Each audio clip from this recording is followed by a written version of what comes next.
along with its national partners, are incredibly pleased to continue to bring to you targeted health and well-being education delivered by Caribbean and African doctors. These health hours are all about empowering, educating and giving space to Black people so our communities can look after themselves better. Every Saturday, our Black GPs or consultants present on those health and well-being topics that affect you, your family members and friends. Some weeks will vary and will include other panel members such as pharmacists, specialist nurses and faith leaders. Our health hours cover a range of topics and include mental health, heart health, women's health, reproductive and sexual health issues, men's health, respiratory problems, cancer, sickle cell and many more. We have not forgotten to include within our health hours the many societal, cultural, religious and racial challenges that can go hand in hand with health problems and influence how we should respond to meet health and well-being needs.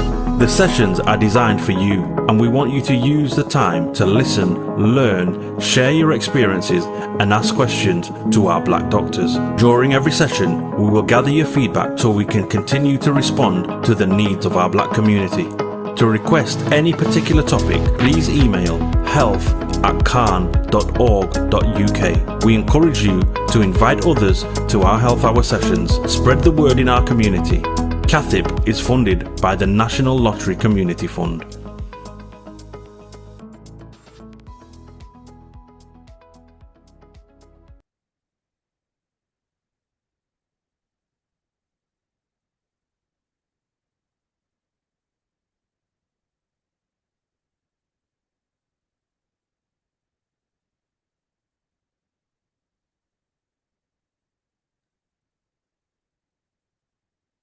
Hello, everyone, and good morning and welcome. It's a wonderful Saturday, and welcome to the CAHN Health Session.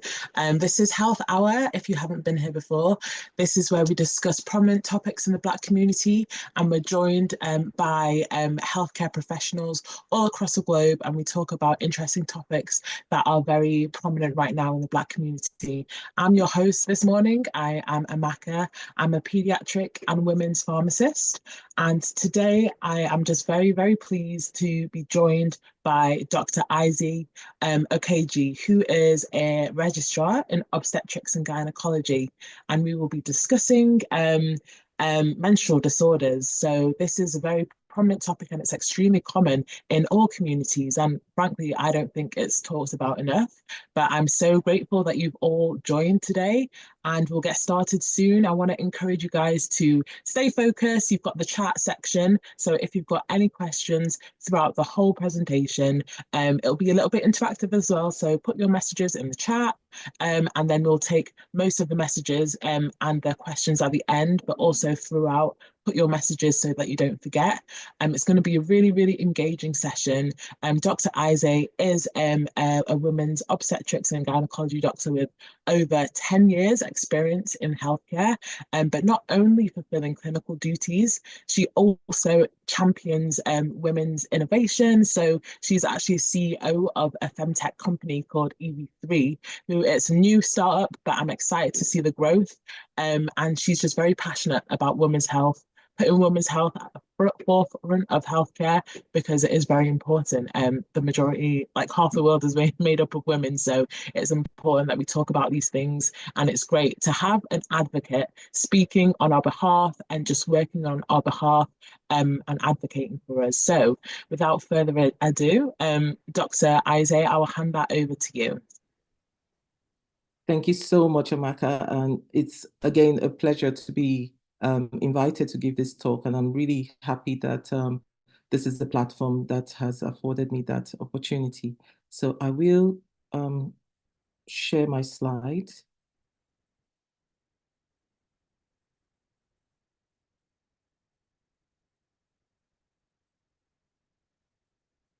And if you could just let me know if you're happy to,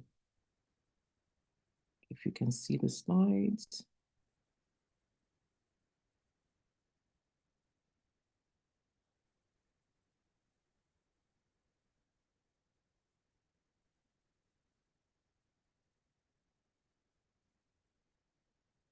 Yeah, can you see this? Yes, we can. Perfect. Right. So my name is Aizemea Okoje, but I like to be called Aize. And we're going to be talking on heavy menstrual bleeding.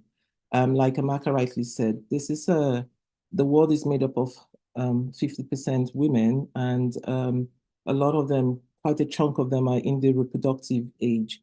And menstruation and everything menstrual seems to be a tabooed topic, even in this modern era that we live in.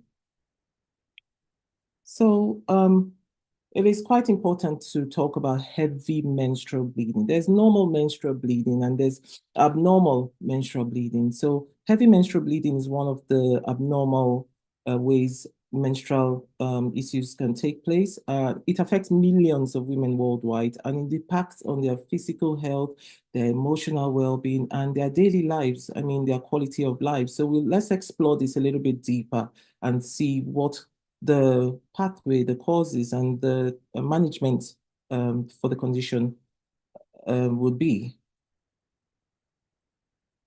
So how common is this condition? Like I said, heavy menstrual bleeding is not normal. So it's a menstrual blood loss that interferes with a woman's quality of life. The emphasis is not so much on the quantity of the blood loss, but the fact that it affects the woman's quality of life. So it includes excessive bleeding or bleeding it might not be excessive in quantity, but for prolonged periods. And that's also abnormal. So bleeding more than 7 days, and some people bleed for up to 21 days at a go, that is abnormal. So the global incidence is about 1 in 5, which is about 20% of women. And the women affected are mainly in the reproductive age, about 20 to 30% are in that reproductive age group. And the people that really are at the the most affected, I would say, are people of minority origin in the UK. We find people of BAME origin and people of low socioeconomic status are the ones that are really affected by this condition, and then the ones that are most unlikely to present for a medical checkup or review. So the emphasis of management should be on giving the woman giving her back her quality of life. That is the focus of management. Who is at risk? Women aged 30 to 50 years are most commonly affected. Women of Afro-Caribbean origin as well in the UK are the ones that suffer, or we find the cohort that suffer these conditions the most, like I said, and are most likely not to speak. And there's a higher incidence of fibroids amongst the Afro-Caribbean women. And women with chronic conditions like hypertension or clotting disorders may also find themselves bleeding. Some endocrine disorders like thyroid function, underactive thyroid, can also contribute to heavy bleeding. Hypertension is not so much a direct effect, but it can have an impact and an indirect effect on heavy menstrual bleeding. So what are the common symptoms to be aware of? When you're passing so before we get that, some of these symptoms occur in isolation, but it may be a combination of symptoms for different women. So passing large clots is one of them, like you are passing 10p size, bigger fist size clots. That's a sign of heavy bleeding. When you're having to double up your protection, your tampons, your pads, or you wear tampons and then you add pads, thick pads to that, that's heavy bleeding. And the sort of bleeding that makes you feel fatigued or lightheaded. You're changing your pads one every 5 to 10 minutes. That's heavy bleeding, and that's not normal and should be checked out. Okay. And then we talked about the quality of life. How does it impact on the quality of life? Physically, if you bleed heavily, your iron levels could drop. I recently saw a patient whose iron level dropped from 120 to 62 after just one menstrual period. She needed to have blood transfusion because of that. And that can lead to fatigue. You're having your heart rate race, what we call palpitations, or your skin becomes pale if you're lighter skinned or of the Caucasian origin, or sallow looking, especially if you're of the darker melanin skin. It can affect your emotional well-being at all. Women with heavy menstrual bleeding often report feelings of embarrassment, anxiety, depression, avoidance. They don't want to go to work. They're afraid. They're anxious when their periods are about to start and start panicking, start isolating themselves and calling off sick from work. So that's man hours at work lost, quality of life severely impacted. Many women miss work. They miss school, especially. You see children calling off sick or missing school hours, and missing out on activities, social activities as well. And sometimes you might be at work and the period comes and you are caught out and you have to do the penguin walk where you knock your knees together and shuffle yourself to the bathroom. Otherwise, you're going to have a torrent of blood just pour out of you. And then the socioeconomic impact. In 2021, the WHO reported that women in low-income regions face greater barriers to seeking care, leading to untreated heavy menstrual bleeding and poorer health outcomes. Okay.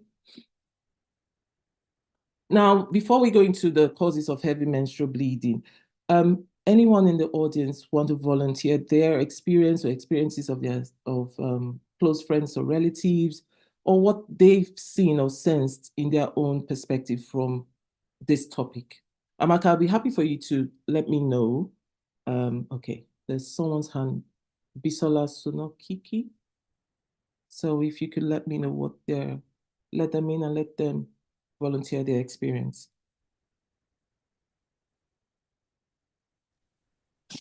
Good morning, everyone. Thank you. So my experience, I think I started my periods about 10. And can you hear me all right? I can hear you, but I'm not seeing. Okay, just a second. Yes, I can. Yes, I can see. Yeah. So I can hear you now. Okay, thank you. And in terms of what you're saying, I mean, my experience was very heavy, but of course I didn't have anything to compare to but my mother. And the information I had from my mother was that similarly, she was like that, in that during school, having to stand up and, as you say, just a complete blood flow, and the embarrassment of that. And of course, I picked that up as the normal, as opposed to the abnormal. So it's also what people tell you. And of course, it's all passed down. We're talking about the UK, which might be slightly different. I'm Nigerian, and I was in Nigeria when I started. And across the years, as it went on, I just accepted it for what it is. But of course, as time went by, finishing and qualifying as a pharmacist, I picked up on the fact and the realization that actually it's not normal. And in terms of blood loss, that then went into blood clots that were very, very big. And as you said, picking up on and having the knowledge as a pharmacist, I was able to treat myself with iron tablets, regardless of checking the levels, which in hindsight, probably I should have, because of course, I don't have a baseline. So I'm just treating blindly, but at least doing something. But yes, in terms of effect on work, though I don't think I missed that many days, because of course you just chin up and get on with it, so to say. But yes, it's the lightheadedness. There were times that I went into convulsions type reaction, possibly due to the heaviness of the loss. But I did not seek help directly because, as I said, it was already instilled in me that was normal. And you just got to chin up and get on with it. And it's only with time, realizing that the potential, I don't know what else is causing, that I went to the doctors, where I was also diagnosed with PCOS and also treated with norethistron to try and minimize the blood loss and tranexamic acid. But yeah, that was my story. Thank you so much, Bisola, for sharing that. And I bet there were times when you wished that your period would come at the weekend when you're not at work or when you're not going to be at school when you were growing up, because these are sort of things that they are coping strategies. And also there are times when that normalization of that heavy bleeding passed down anecdotally is the reason or is one of the barriers to help seeking behavior that we were talking about. So it's quite important because, heavy bleeding is not normal and it should be assessed and reviewed, and a plan should be made. This is the reason we're doing this, to create awareness that people shouldn't just accept it as the norm. You might be able to cope with it because you're young and your body can compensate for the blood loss per time, but it will get to a stage where it cannot do so anymore. And you don't want to be in that situation. So thank you so much. Yep. So, and yeah, PCOS is also one of the reasons you might bleed heavily. You don't bleed regularly, but when it does come, heavy amounts of blood loss that will follow. So let's go back into the talk. So there are many causes. Some of them are structural, some of them are non-structural causes. So this one I talked about the polycystic ovary syndrome. So that's one of the non-structural causes, more like the hormonal causes of heavy bleeding. Structural causes include polyps.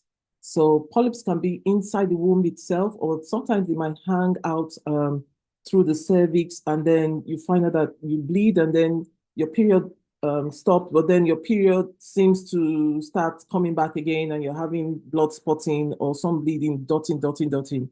So that sort of polyp, that sort of pattern of bleeding usually makes me suspect or gives a suspicion of polyps, and they are usually benign, they are not cancerous, but very rarely, about 6% of them, you could find some abnormality within them. Adenomyosis is a structural, we are going to talk more about adenomyosis and leiomyoma, which is fibroids, as we know, as they are called. And then there's the malignancy, the cancers of the womb that can cause that pattern of bleeding as well. But that tends to be as you get older. And yes, going back to PCOS is that sort of situation that you can have a thickening of the womb called endometrial hyperplasia. Just simply mean the lining of your womb, which is supposed to be thin after you've shed, gets thick, very thick, and then it starts becoming abnormal. So it's a precursor to malignancy in some cases, but if it's managed effectively or caught adequately on time, we can manage it quite effectively. And then people who have blood clotting disorders can bleed. So people like women on blood thinning medications or injections to aid or manage other conditions who find themselves bleeding heavily. And it could be hormonal, especially amongst the younger ones. You could have hormonal imbalances that could lead to heavy bleeding. Then we've talked about the endometrial cause, which, like I said, could be the thickened endometrial hyperplasia, or it could be the endometrial cancer. Then it could be induced. Sometimes you want to shed the period, and you give medications to grow the endometrium, shed it, you might bleed heavily as a result. And then there are the non-specified causes, which we just grouped as others. Now, but I will talk more on fibroids and the adenomyomas. So fibroids are non-cancerous growths in the uterus that develop from the muscle layer. There are different names. They call them leiomyomata, they call them myoma, those sorts of things, all sorts of things. But the basic principle is that the muscle layer of the womb is made up of a kind of muscle that you find them in the intestine, those sort of tissue organs that they're called smooth muscles. So they're not like your biceps or your other skeletal muscles that you can train. They can grow. We don't know why it happens, but it just happens. They just start growing. Portions, bits of pieces, parts of the uterus just start growing abnormally, and they are common in women of Afro-Caribbean descent, occurring in about 70 to 80% of Black women by the age of 50 years. They commonly occur in the reproductive age between 16 and 50. And like we said before, by 30 to 50, you start seeing more of women presenting with this problem of heavy bleeding, and then you find fibroids in them. They usually shrink by menopause because they grow and respond to the hormonal changes of your monthly cycle, so they can grow. And there are women who get them in pregnancy as well. And in pregnancy, because of the estrogen and the pregnancy hormones, they can grow as well. But like we said, they are not cancers, but they could be in a very small proportion of people, especially the ones that are growing quite rapidly outside of pregnancy. But otherwise, they usually shrink in the menopause, and 1/3 of people with them experience symptoms depending on the site of the fibroids. So like I said, the risk factors are Afro-Caribbean origin, overweight or obese women, because they have more estrogen produced in their fatty tissue, so that could make the fibroids grow. And women who have had children are at lower risk. So you can find them quite commonly amongst people who have not had pregnancies or carried babies before, especially in the African setting. So like I said, it's quite positional. And so the sort of symptoms you experience depends on where the fibroid is growing. If it's growing within the muscle fiber of the uterus itself, it can take time. It might just be there, not causing you any problems. And if it's growing into the cavity of the lining of the womb, then you might experience heavy bleeding because it's increasing the surface area from which you're going to be losing blood every month. So you're going to be bleeding more. So rather than a straight surface to bleed from, you're now having a straight surface, then you have to go through a meander through a corner. So that's extra bleeding surface. And then you go back to the other normal areas you bleed from. So sometimes they start growing from the muscle, but then they push into the line into the cavity, but not fully, like the one that is hanging low like a fruit on the inside. So we call them the submucous or submucosal fibroids. Those ones, again, still make you bleed heavily, and they could affect fertility as well. And the ones that start growing, but they push outwards, if they're small, they really don't impact women at all. But they could grow bigger and become very big, and they are hanging and they're putting pressure on your bladder or putting pressure on your back passage, and you find yourself needing to pee frequently, feeling bloated, heavy sensation down below, or you're having constipation because you're not able to evacuate your bowels or clear out your bowels properly. So like we said, symptoms, you could be asymptomatic, you could have heavy menstrual bleeding, you could have pelvic pressure because there's a mass that's sitting where it's not supposed to be, leading to frequent urination and constipation, or as a result of heavy bleeding, anemia, and ultimately infertility, okay? But that would be mainly for the ones that are hanging into the cavity, distorting the lining of your womb where your baby is normally supposed to attach itself and embed itself. When you have that sort of fibroidy presence, it could distort and disrupt implantation. And even if implantation takes place, it could result in miscarriages as well. So let's go forward, not backwards, sorry. Management, there are non-surgical options. So we can just manage the symptom of the heavy bleeding with medications like mefenamic acid and tranexamic acid. Tranexamic acid is an antifibrinolytic, meaning it stops blood from being broken down once it has clotted, resulting and slowing down the rate at which you lose blood. Mefenamic acid is a non-steroidal anti-inflammatory medication like ibuprofen, but it's a bit stronger, so it can help with the pain that comes with heavy bleeding. And the reason you have a lot of pain when you are bleeding heavily is that the cervix, which is the neck of your womb, is the gate of your womb. It's supposed to be, very tightly shut when you're not bleeding.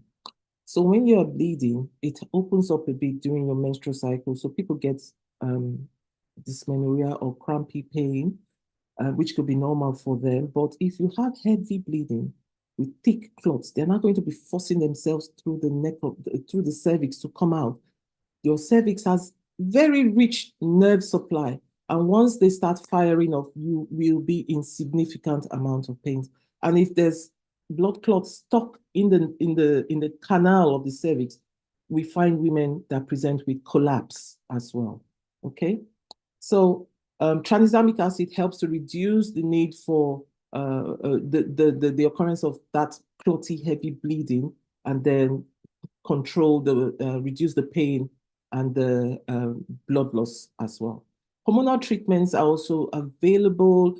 You can take oral preparations like the oral combined pill, and all of that is aimed at reducing the quantity of blood that is lost per time. And the Mirena coil is a beautiful device, which I wish I invented, because I would be a lady of luxury by now. But the Mirena coil helps to thin the lining of the womb so you don't bleed heavily if you bleed at all. Now, there are surgical options. Take out the fibroid, i.e. myomectomy.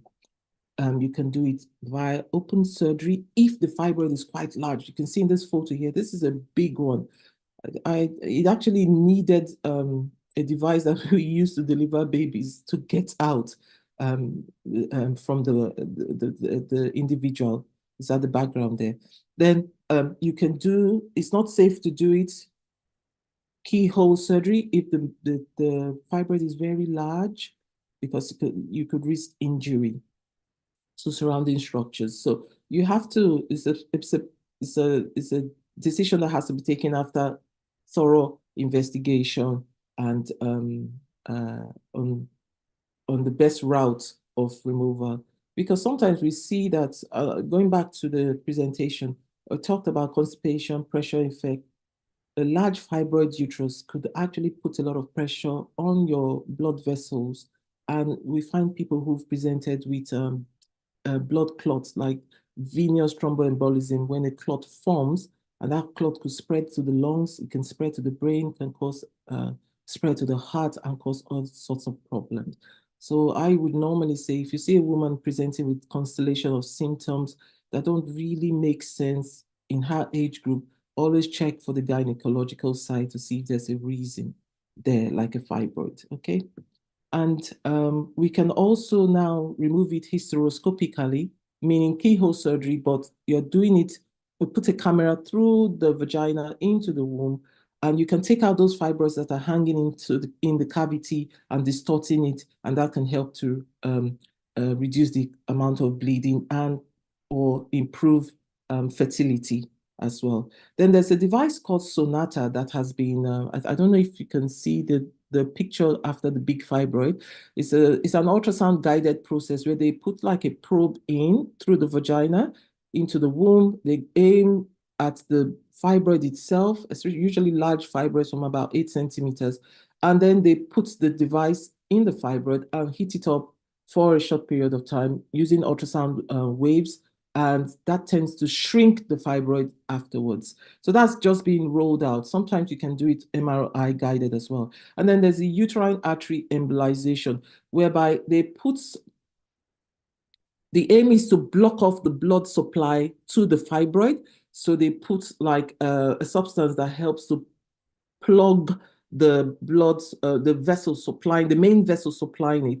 It doesn't kill off your womb, it kills off the fibroid, and fertility can still be maintained after the treatment. So these are things for, especially for people who are not suited or suitable for surgery, that will be an option. The aim is to kill off the fibroid, the body then reabsorbs it, and the symptoms improve. And there is obviously the ultimate, which is to take out the womb completely, the hysterectomy. Now, let's go on to adenomyosis. So adenomyosis is simply a condition where the tissue that lines the uterus grows into the muscle wall. So the endometrium is the part that you shed monthly as your period. When that tissue grows into the muscle wall, it will start behaving and growing and having cycles of growth like you do during your menstrual period.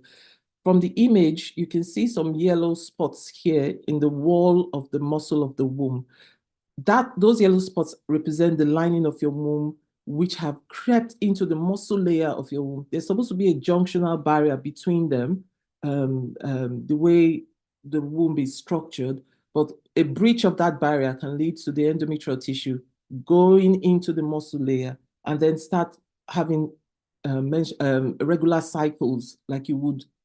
It will respond to hormonal growth like it was a normal menstrual cycle, but this time these tissues are ectopically placed. This can make the womb then start growing in size and become bulky, like the diagram below. You can see how big. This is an MRI image of the adenomyosis in the womb. You can see how big this area is, and it has distorted the womb itself. Historically, it was associated with women over 40, but we are seeing it now and recognizing it now, maybe with better investigation tools in women that are younger. especially those who've had previous uterine surgery like cesarean sections. I've actually seen uterine rupture, and the poor woman passed away. She was pregnant, and when they did the autopsy, they found out that the uterus ruptured along the line that had adenomyosis present. It could be the reason, but we don't know. But it does weaken the muscle tissue anyway. So how do they present? Heavy or prolonged periods? Severe menstrual cramping, that's one of the things that usually is like a red flag for us. We know that there's menstrual cramping and dysmenorrhea that can occur with other conditions like endometriosis. So in a way, this is almost like an endometriosis, but not outside of the womb. It's taking place within the womb itself. So we present with similar pain profile. Pelvic pain and bloating because the womb becomes enlarged and stretchy, and then you start having pelvic pain. And then there's something that women complain about as well, similar to what they do, that similar to how they would complain about it in endometriosis, pain during sexual intercourse, especially on deep penetration. It can negatively affect a woman's quality of life, as you can imagine, and her fertility. It can also have an impact on obstetric outcomes. Like I said before, we saw a case of a ruptured uterus in a woman who was 38 weeks pregnant. She collapsed, and unfortunately, she was not able to be resuscitated. And the baby unfortunately passed away, but that was just from other outcomes. And yeah, so it is quite challenging to diagnose, but it has quite a heavy impact on life, especially in Black women, because of the overlying symptoms with fibroids. The first line management is hormonal treatment. So you can have the norethistérone, like Bisola said. She was put on that medication. It's not just for PCOS. You can use it as well as a progesterone only pill, or you can use it in the combined pill. And sometimes we give women Zoladex, the GnRH. These are gonadotrophin releasing hormone analogs. You know, your body normally produces them, and when you give it to them, you induce a state of menopause, artificial or chemical menopause, and that can help reduce the pain and the bleeding that could occur, especially in women heading towards the menopausal age range. Or you could fit her with a Mirena coil. Hopefully the cavity will not be too distorted, because if it's too distorted, it might not sit properly. But now they're having uterine sparing surgeries like adenomyomectomy, so going to remove the adenomatous tissue itself, or they just burn off the lining of the womb via endometrial ablation. And in severe cases, again, hysterectomy is recommended. So I hope this has, it's a whistle-stop tour on heavy menstrual bleeding. There are, like I said, there are many other causes, but these are the common ones, and I wanted to really emphasize on. So what can be done for when you suspect or you feel like your periods or your bleeding is quite heavy? Seek help. If you suspect that you're having heavy menstrual bleeding, talk to a healthcare provider. Early diagnosis can make a big difference to the quality of life and your experience of menstruation. Lifestyle changes. Remember, we said that obesity is one of the risk factors for having fibroids. So it's quite good to change your lifestyle. If you're obese, try to work on reducing or bringing your BMI down to the normal range. Eating a balanced diet and staying active can help manage symptoms. Obviously, there's medical treatments like the over-the-counter preparations like ibuprofen. I think the mefenamic acid has to be prescribed for now, though, and tranexamic acid as well has to be prescribed. But you can get a Mirena fitted if you don't want to be taking, if you want hormonal management and you don't want to take tablets, you can have the Mirena coil fitted. Like I said, it's very advantageous. It's not only a contraceptive, it can help manage heavy menstrual bleeding symptoms, and even help manage endometrial hyperplasia that could be a cause of heavy menstrual bleeding.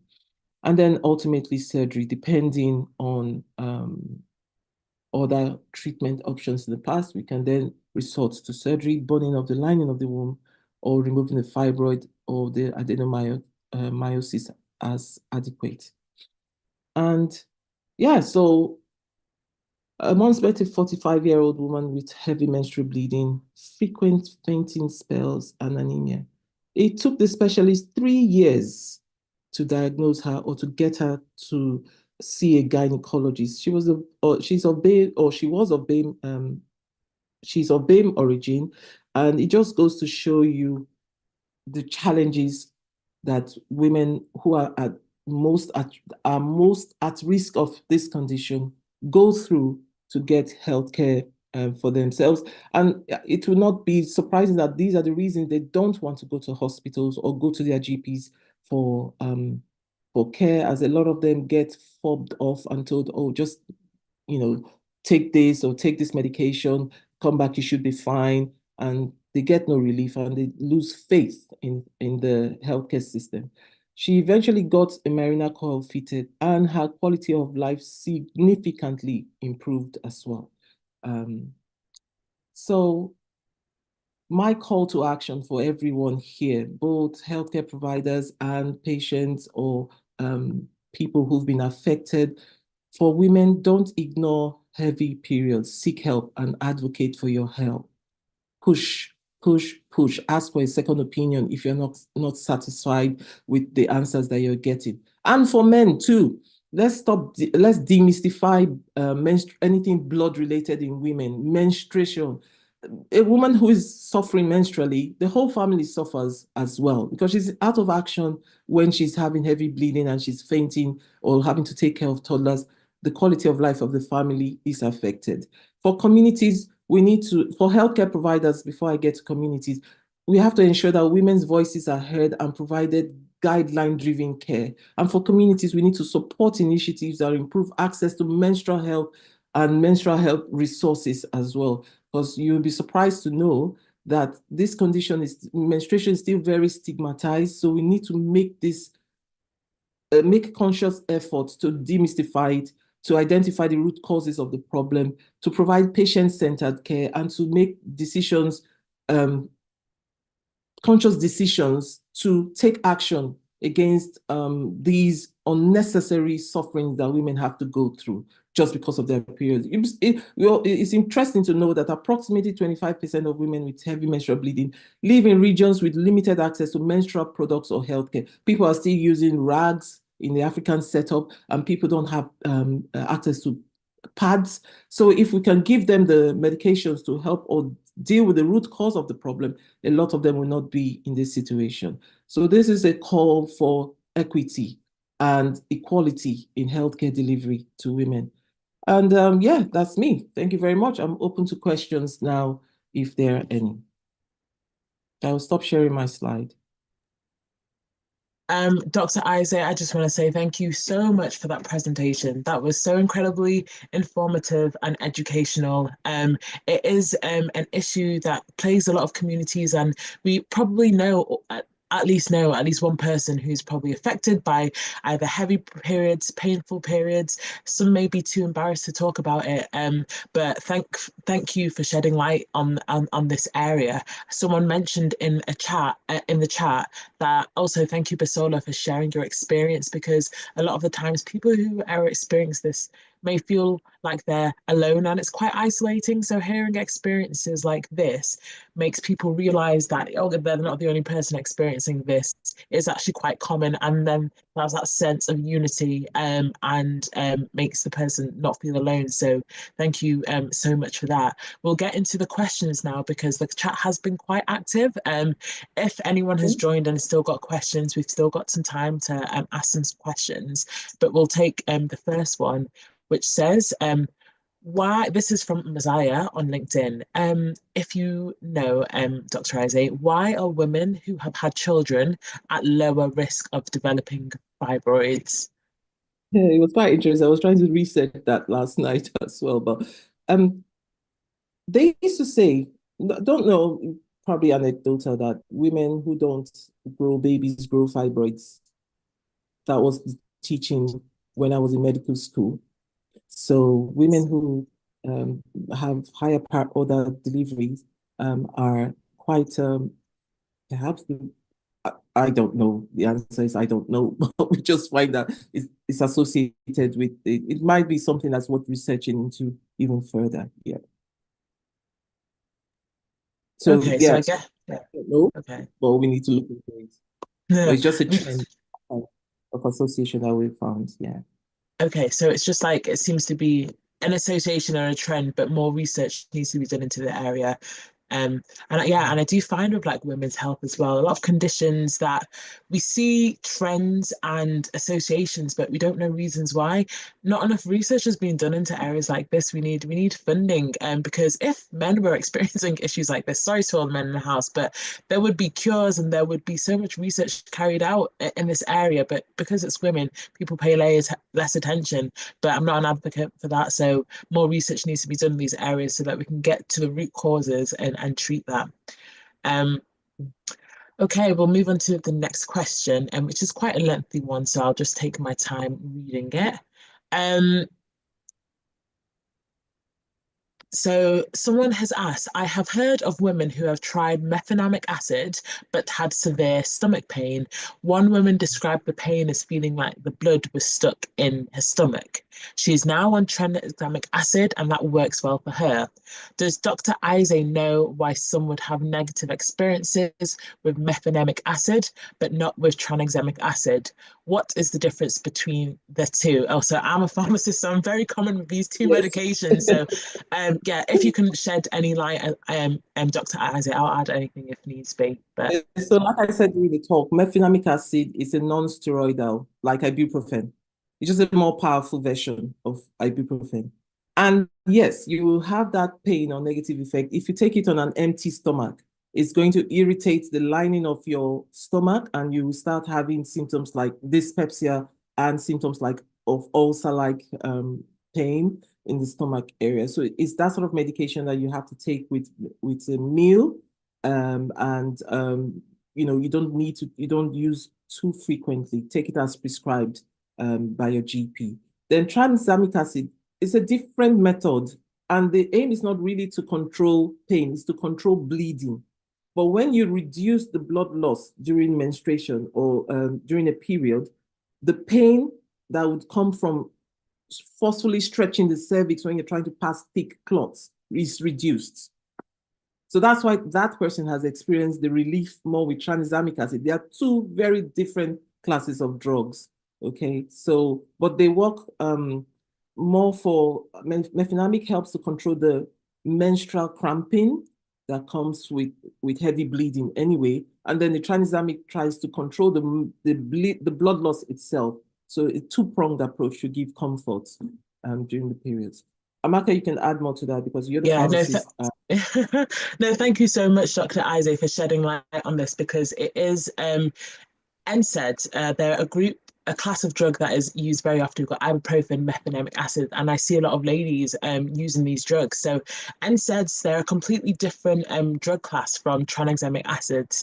NSAIDs, they work by, they inhibit the release of prostaglandins. So prostaglandins, they're a hormone-like substance which contribute to pain and inflammation and all those feelings. So taking that, taking NSAIDs can stop this, but also prostaglandins also contribute to the lining of the stomach and the intestinal wall and protecting that. So when people take NSAIDs or mefenamic acid, this interferes with the protection of the stomach lining. So you'll find if you take ibuprofen on an empty stomach or mefenamic acid, might get like stomach pain, you might get reflux, and that is because it's interfering with the protection of the stomach wall. So if a doctor is prescribed mefenamic acid or high dose ibuprofen, alongside you will normally see a drug called a PPI, which is a proton pump inhibitor. So this helps protect the wall, the stomach lining and the gut wall, and this should help reduce the side effects of NSAIDs such as mefenamic acid. Like you said, Dr. Isay, tranexamic acid is a completely different class of drugs. It's an antifibrinolytic, so it stops the breakdown of clots. So that deals more with the bleeding side, but it is shown to be more effective in menstrual disorders, whereas mefenamic acid, more of an NSAID, deals with more pain and inflammatory. So I hope that answers some of the question. Yeah, and it's quite interesting that we started using tranexamic acid was actually started in I think it was during the Iraq War. They were using it to control bleeding among soldiers who were injured from IEDs, and they found out that it's quite helpful in saving their lives before they get to the proper area to get surgery. And so they started thinking, well, let's try and use this for conditions that have heavy blood loss involved, such as, like periods or women who are having postpartum hemorrhage, that sort of thing. And it's a wonder drug, to be honest, because even if you take the intravenous preparation and you put a gauze in it and you put it in or on a surface like the cervix area that's bleeding, it will stop it as well. It's a wonder drug. So it's like a miracle drug for us in obstetrics and gynecology. Yeah. Well, I had no idea about the history behind the discovery of that drug. That's so interesting. Yeah, and like you said, it really is a wonder drug. The mode, how it works, and just the speed at which it works, and how effective it is really amazing. So thanks for shedding light on that, Dr. Isay. We'll move on to the next question. Someone has asked, who is deemed unsuitable for fibroid removal surgery? So are there any who tends to get it and who doesn't tend to get it? Are there any reasons why someone would not be suitable for fibroid surgery? Well, you have to look at the woman as a holistic individual. So it's not just the the fibroids. Is she medically fit for surgery, for example? And does she have comorbidities, other ailments that will prevent her from going from having surgery? Like, is she extremely obese? Does she have heart issues? Any issues that can stop her from having a general anesthetic? And then sometimes the fibroids are really small. Some of them are 2 centimeters. We don't really do anything about 2 centimeter fibroids unless they are the ones that are hanging loose inside the cavity of the womb itself. The ones I mentioned, those ones could stop fertility, pregnancies from taking place. So those ones I would treat. But anything within the thickness of the muscle of the womb itself, the very small one, or just the ones that are protruding on the outside of the womb, I wouldn't really do anything about them. The only fibroids I would act on are the ones in the cavity that are obstructing and interfering with fertility, because some people have them and say, I don't want anything done as well. But if they're in that reproductive age group, it's useful to treat them. If they are anything less than 3 centimeters, I wouldn't really recommend surgery. If they are getting bigger or causing pressure symptoms, I would recommend treatment for them. Okay. So it just depends on the size and the site of the and also the wellness of the woman and suitability for surgery as well. But like I said, not everything is done with general surgery. You have the conservative surgeries like the hysteroscopy, the sonata, and other innovations that are taking place in fibroid management. Yeah. Okay. Well, thanks so much for that, Dr. Isay. I'm just going to read out a comment that we've got from Dr. Loretta in the chat now, who's put a really insightful comment. Progesterone in pregnancy and higher levels of estrogen in pregnancy makes fibroids grow and outgrow their blood supply, then degenerate and shrink. This has been put forward as the hypothesis for why women who do not get pregnant having fibroids more. And if we remember that fibroids start as little seedlings that grow bigger, so getting pregnant slows them down. Menopause too makes them shrink, but more research is required though. So what you were saying, Dr. Isay, about just it being associated, but the reason not being well known, I think Dr. Loretta is just shedding a bit more light on that. Thank you, Dr. Loretta. Yeah. Yeah, thank you so much for that, Dr. Loretta. Next question, because they're coming through thick and fast. How can you tell the difference between fibroid bleeding and menstrual bleeding? Is there a main way to tell the difference between both? So like I said at the beginning, bleeding that is lasting longer than 7 days, or bleeding that is making you pass out, or bleeding is making you change your pad rapidly and frequently, you're soaking through, that is abnormal bleeding. For you, a woman who has a menstrual period that has day 1 heavy, day 2 a little bit heavy, but not as heavy, and then by day 3 starts to ease off, that is normal. And by day 5, you're done. 3 to day, you're done. Even within a week, that's fine. Anything above that, or anything that makes you feel unwell, you should be getting medical as a review for that. That's the way I would say, because what is normal, or a belief of normalcy with one person might actually be an abnormalcy. It just depends on your quality of life and how it affects you. If you're bleeding for 1 or 2 days and you are unable to get off the toilet, or you're incapacitated, that is abnormal, okay? As long as it impacts on your life and the quality of life, you should get it reviewed. Yeah, definitely, Dr. Isaac. Anything that you don't think is not right for you, you need to be getting that checked out and getting a medical opinion on that. We've got a question for a man. Shout out to all the men who have joined us, and very appreciate their interest in this conversation, because we talk about this and we talk about women's health, and it is women's health, but to make an actual difference, it isn't just women that needs to be informed, men need to be informed too. So we've got Morgan who has asked, as a man, how can we approach these conversations that are deemed as taboo and start to support women and girls in our lives? Is there any advice that you'd give men about how to deal with these conversations?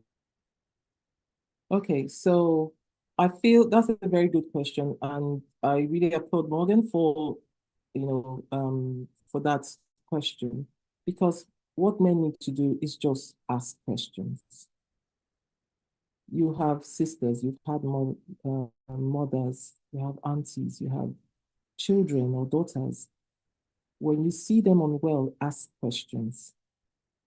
When you see them experiencing heavy periods and they're acting like it's okay, and you can see the difference in them, ask questions as well. Support them. They shouldn't be made to feel like it's a crime to go through menstrual period. Blood is the origin of life. If a woman did not have a menstrual period, she will not be able to conceive, carry, and deliver.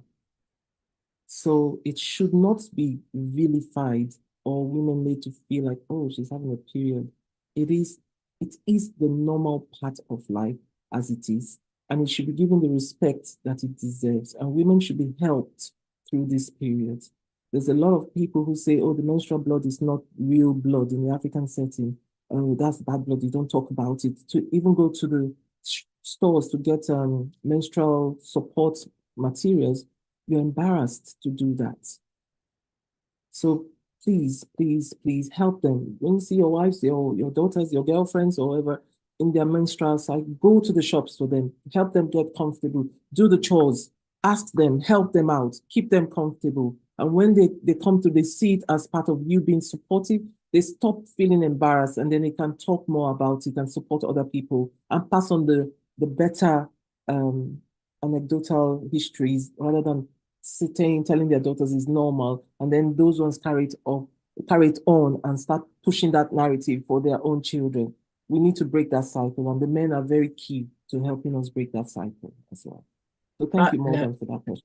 Yeah, thank you for that question, Morgan. And thank you for that advice, Dr. Isaac. Very, very insightful advice, because, yeah, it just starts by showing up and just showing that you're there and you're willing to do what it takes. So shout out to the men who want to be there for the women in their lives. Okay, we're going to take the final 2 questions now before I hand it over to Ruth for closing remarks. So I'm going to combine these 2 into one. We've got Maggie from YouTube who asks, she gets migraines after her periods, and what does this tend to mean? Is this normal? And then also Anne from YouTube, vitamin D, can that help reduce fibroids or the pain linked with them for some women? Have you heard of that, or is that just myth? I haven't heard, or I haven't seen any evidence to that. I'm going to take the vitamin D questions first. I haven't seen or heard evidence about that, but vitamin D is quite helpful in women of African origin.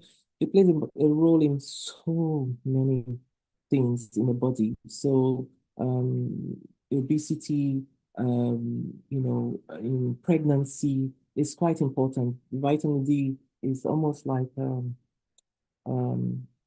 even in your mood, vitamin D is important as well. So I would say if you're lacking vitamin D, you need to get it replaced or take supplements anyway, because if you're of African origin, you don't get enough sunshine for our melanin to work with here. So, but I don't have any evidence to link that and fibroids. Yeah, it may be there. I'm happy to learn and to be guided as well, but the question about migraine and headaches, a migraine and periods is interesting because sometimes you get the fluid retention before in premenstrual period. And if you're prone to migraines, there's almost like an engorgement in the blood flow to the brain that triggers off the migraine experience. So it's probably related, it's probably associated, not too sure. But like I said, the physiology of menstruation involves once the progesterone is being released, you start retaining fluid. And those who are prone to migraines might find that it worsens around that period. Yeah. I hope that answers the question. Yeah. Okay, yes, of course. Thank you so much, Dr. Isaac, for providing more information on that. I I was about to round up, but someone's just put a message in the chat just a comment that I'll read out about vitamin D. So this is from Fumi. Vitamin D is being researched as a hormonal regulator with the potential to aid symptoms of fibroids. It's still in the research arenas, but most of these trials don't actually actively recruit BAME women, unfortunately. So more research is needed into that area. So it may be potentially, but this needs to be explored. But yes, just finally to round up the session, a huge thank you, Dr. Isaac. That was so educational and informative. I was taking down notes. I'll be reading that back. And if you've only joined now, don't worry. These are available on LinkedIn, on YouTube, so you can watch back on it. Thank you so much for sharing your time with us and your knowledge. And thank you, everyone, from joining all around the world. It is so great to start Saturdays with something educational like this, teaching our community so that we can share this knowledge and be informed, educate young girls and young boys about this. So thank you all so much. And I hope you have a wonderful rest of your Saturday. I'm going to hand it back over to Ruth, who is one of the CAHN workers now, who will finish this talk for us. Thank you so much. Thank you. Pleasure, as always. Yeah, thank you so much, Dr. Isaiah and Amaka, for a brilliant session. I'm sorry my camera isn't on. My camera, unfortunately, isn't working. So, technology doesn't always play ball with us, does it? But hopefully you can all hear me fine, and that I'm hoping you'll be able to see my screen in just a few moments as well. So hopefully you can all see my screen. Could I have a thumbs up from Amaka just to make sure? Yep, we can see. Cool. Okay, so let me just blow this up so we can all see it a bit bigger.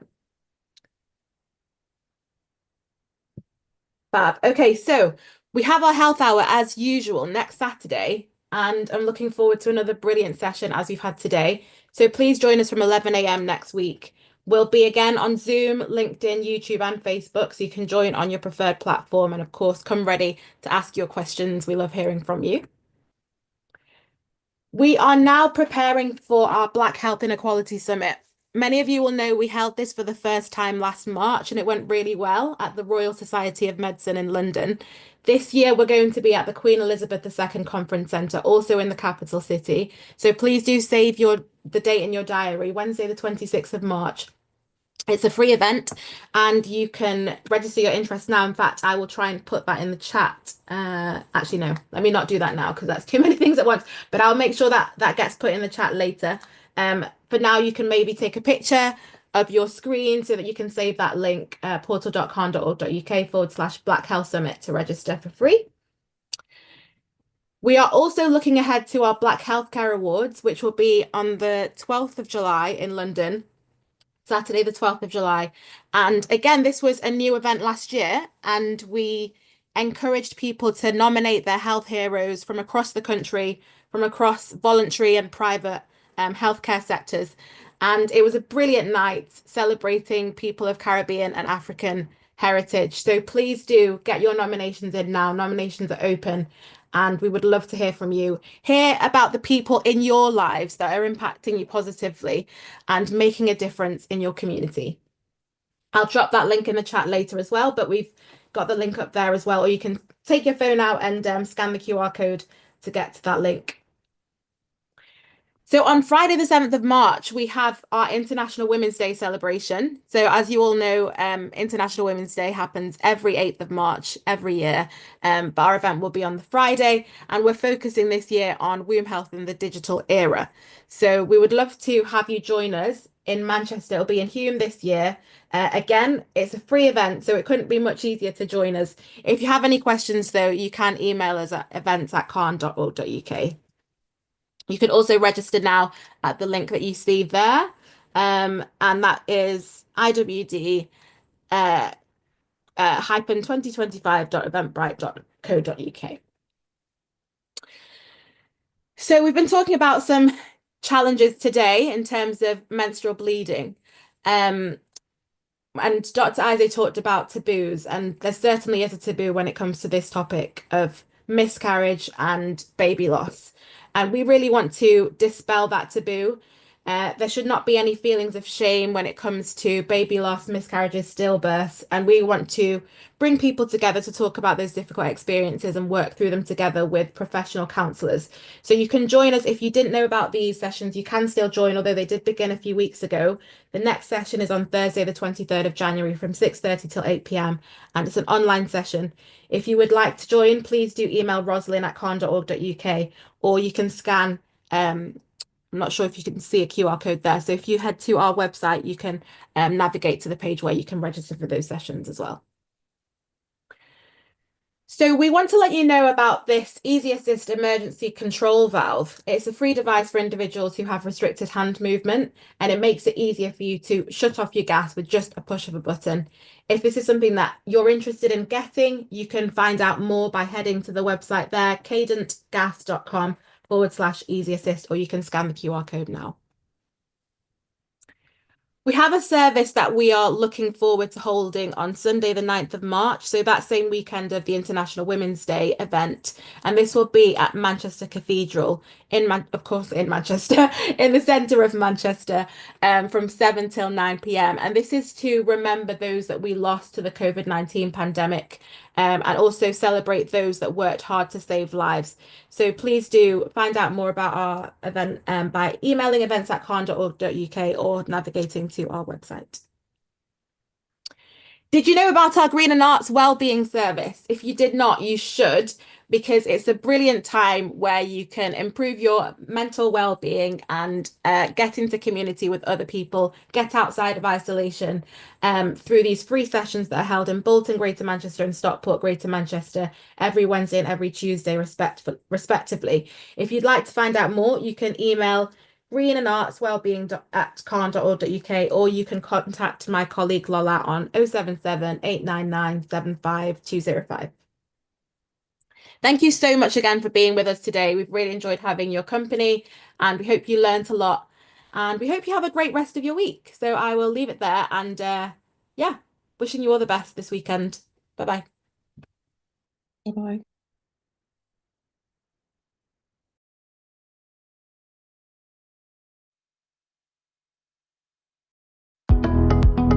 Welcome to our Caribbean and African Targeted Health Improvement Programme, CAHN Health Hour. The Caribbean and African Health Network, CAHN, along with its national partners, are incredibly pleased to continue to bring to you targeted health and well-being education delivered by Caribbean and African doctors. These health hours are all about empowering, educating and giving space to Black people so our communities can look after themselves better. Every Saturday, our Black GPs or consultants present on those health and well-being topics that affect you, your family members and friends. Some weeks will vary and will include other panel members such as pharmacists, specialist nurses and faith leaders. Our health hours cover a range of topics and include mental health, heart health, women's health, reproductive and sexual health issues, men's health, respiratory problems, cancer, sickle cell and many more. We have not forgotten to include within our health hours the many societal, cultural, religious and racial challenges that can go hand in hand with health problems and influence how we should respond to meet health and well-being needs. The sessions are designed for you, and we want you to use the time to listen, learn, share your experiences and ask questions to our Black doctors. During every session, we will gather your feedback so we can continue to respond to the needs of our Black community. To request any particular topic, please email health@cahn.org.uk. We encourage you to invite others to our health hour sessions. Spread the word in our community. CAHN is funded by the National Lottery Community Fund.